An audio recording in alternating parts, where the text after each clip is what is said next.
Hello, this is David Teedy. I'd like to show you how to use Excel and Word to present graphs of data from your laboratory experiments. Let's suppose that we've collected some data for metal blocks whose volume and mass we've measured. We enter them into our spreadsheet.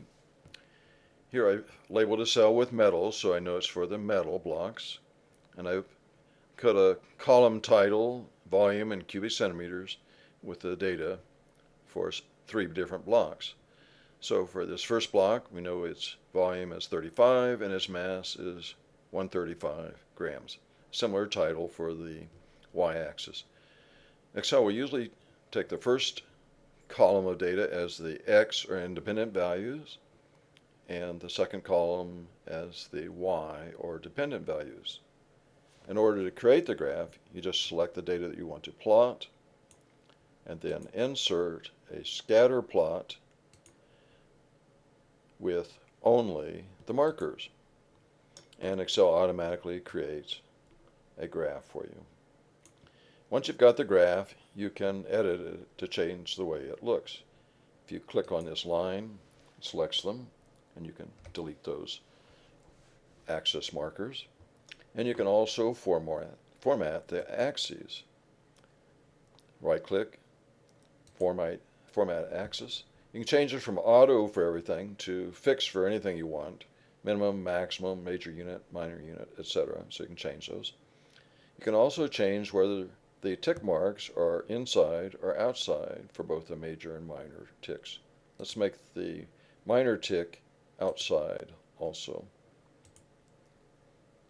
And as you can see, we've changed the look of the vertical axis. Let's do the same thing for the x-axis. We'll just make it be to the outside. So now we have scales on both the x and y axes, but they're not yet labeled. Under Chart Tools, Layout, you can provide axis titles. Let's label the horizontal axis below the axis and just give it the title volume in cubic centimeters. Now to change this 3 to a superscript, you can just select it, and while holding down the Control key, press 1 to bring up the font dialog. Select superscript and OK, and you've now got it labeled volume in cubic centimeters. For the vertical axis, we can also provide a title, and in this case we'll rotate it a little bit, and we'll type in mass in grams. Finally, to complete the graph, we'll need a title for the graph itself. Under Chart Tools, Layout, Chart Title, we can either have none, centered, overlaid on the graph, or above the chart, and we just type in the title. In this case, it's mass versus volume. That's usually the case. We're plotting the dependent variable versus the independent variable. We could stop here perhaps, but sometimes it's requested to provide an analytic relationship between the data. In this case, the data seems to be linear, and we can actually fit a line to this data. Just right-click on the data and add a trend line. You have lots of choices. Our data appears linear, but if it was exponential, logarithmic, or something else, we could choose that as well. Another option is to display an equation, that analytic expression, on the chart as well. And there we have it. We now have an equation that describes this line. Notice that the line is a best fit line. It's sort of equidistant between all the data points.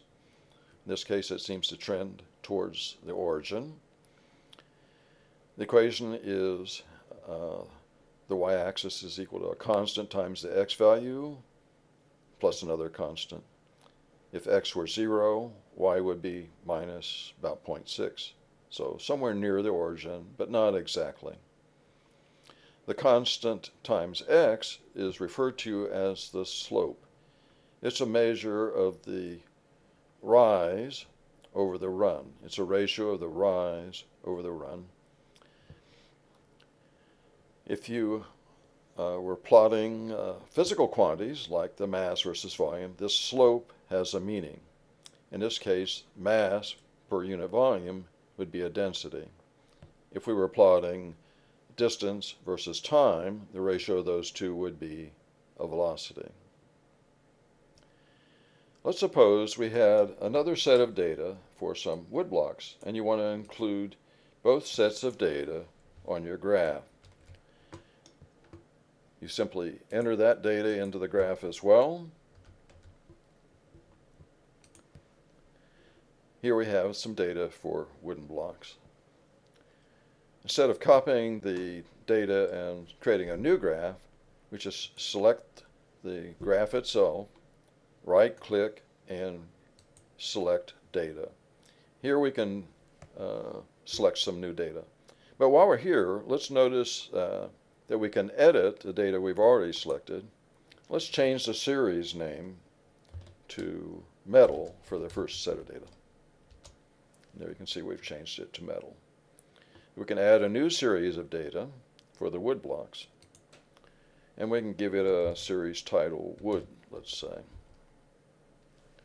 And then we can select a range for the X data.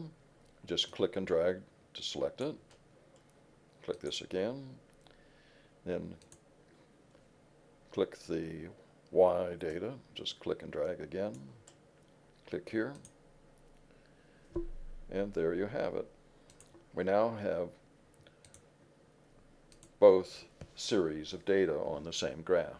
We have a graph for the metal and the wood. We can also put a trend line on the wood data, add a trend line and an equation. We can move it around a little bit so you can read it better maybe. And there we have a finished graph.